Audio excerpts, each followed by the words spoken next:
మోసపూరిత హామీలతో పగ్గాలు చేపట్టిన కాంగ్రెస్ పార్టీ ఆది నుంచి తెలంగాణ సంపదను దోచి ఢిల్లీకి మూటలు మోసేందుకు ప్లాన్ గీస్తూనే ఉంది. దీని ముందే పసిగట్టిన నమస్తే తెలంగాణ అధికార కాంగ్రెస్ కు బ్రేకులు వేస్తూనే వస్తుంది.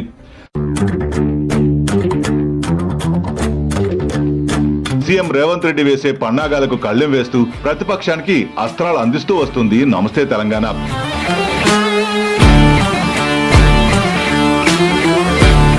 మూసీ ప్రక్షాళన పేరుతో అక్రమ కూల్చివేత దారుణాలు మొదలుకొని బండి సంజయ్ కొడుకు బండి భగీరథ్ పోక్సో కేసు వరకు అన్నిట్లో మూలాలను బయటికి లాగింది, ప్రజల ముందు పెట్టింది. బండి భగీరథ్ పోక్సో కేసులో రేవంత్ బీజేపీ దృఢమైన బంధాన్ని బయటపెట్టి లోతైన నిజానిజాల కంటెంట్ ను ప్రచురించి బీఆర్ఎస్ సోషల్ మీడియాకు ఒక ఊపునిచ్చింది. యూరియా కోసం రైతులు పడ్డ కష్టాన్ని కళ్లకు గట్టింది. అధికార పార్టీ కాంగ్రెస్ మెడలో ఉంచింది.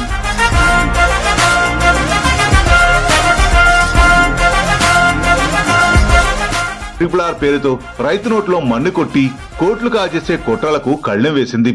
పేదలకు దండుగా నిలిచింది నమస్తే తెలంగాణ.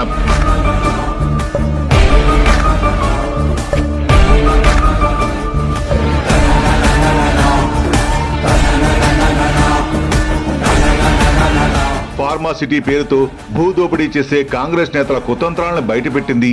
బాధిత కుటుంబాలకు భరోసానిచ్చింది. మూసీ సుందరీకరణ పేరుతో మూటలు పోగేసి ఢిల్లీలో కాంగ్రెస్ కు కప్పం కట్టాలని చూసింది కాంగ్రెస్.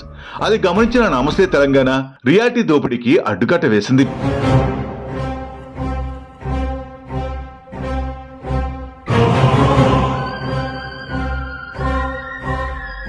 అదేవిధంగా హిల్ట్ పాలసీ పేరుతో లక్షల కోట్లు కొల్లగొట్టేందుకు ప్రయత్నించిన కాంగ్రెస్ పార్టీకి బ్రేకులు వేసింది. రేవంత్ బ్రదర్స్ భూభాగవతాలు దందాలను బయటపెట్టింది. వారు ఏదైనా భూ అగ్రిమెంట్ చేసుకున్న మరుక్షణం వాటిని బయటపెట్టి ప్రజల ముందు దోషులుగా నిలబెట్టి వారి ఇంట్లో ఒంట్లో వణుకు పుట్టించింది నమస్తే తెలంగాణ. రేవంత్ మెగా బ్రదర్స్ దోపిడీలనే కాదు, మంత్రులు చేసే మాయల్ని వెలుగులోకి తీసుకొచ్చి వాళ్ళు చేసే దగాను ప్రజలకు చూపించి మట్టి కనిపించింది. రైతుల కళ్లల్లో ఆనందం చూడాలని నీటి కోసం అపర భగీరథుడు కేసీఆర్ చేసిన అభివృద్ధిని జీర్ణించుకోలేని కాంగ్రెస్ ప్రాజెక్టులపై విషం చిమ్మింది.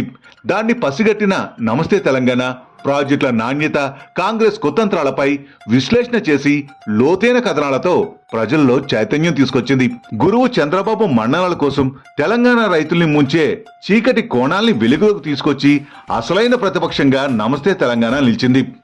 ప్రాజెక్టుల నిర్వహణ, సుంకిశాల నిర్మాణం చేతగాని కాంగ్రెస్ పార్టీ బీఆర్ఎస్ పార్టీపై బురద జల్లే ప్రయత్నాలకు ముక్కుతాడు వేసింది. చేతగాని కాంగ్రెస్ నేతల్ని ప్రజల ముందు దోషిగా నిలబెట్టింది నమస్తే తెలంగాణ.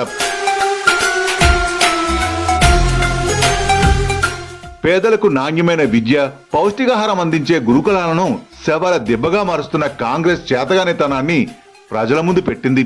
ఇలా చెప్పుకుంటూ పోతే కోకొల్లలు. ప్రతి విషయాన్ని తమ కలంతో కాంగ్రెస్ కుతంత్రాల్ని సమాజానికి చూపెట్టింది నమస్తే తెలంగాణ. ప్రతిపక్ష బీఆర్ఎస్ పార్టీకి కంటెంట్ నిచ్చి ఈ 2.5 ఏళ్లుగా ఎటువంటి బెదిరింపులకు భయపడకుండా రాజకీయ కథన రంగంలో నిటారుగా నిలబడింది.